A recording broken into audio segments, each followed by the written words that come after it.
liberal hegemony rested on a liberal view of politics, which starts with the individual rights, individual desires, freedoms, and you want to give people maximum liberty. And I think that's wonderful, by the way. I'm delighted that I live in a society where those things are respected, at least as of today. But that's not the only thing that motivates human beings. And there are two big problems. First of all, there are going to be some countries that are run by governments that don't reflect those principles.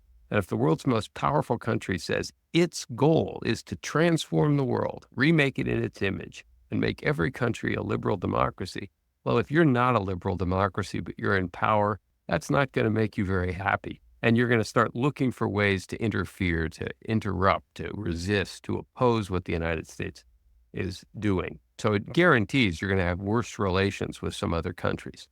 The second problem, though, is that human beings aren't just individuals. Right? We're very social beings. We have group affinities, group loyalties, and most of us are attached to particular ways of life. Right? The Germans want to live a particular way, which is a little different than the way that Poles want to live. People in the Middle East don't necessarily want to just be individuals that make more money. They also have a set of cultural values, relations, attitudes on how men and women should interact with one another.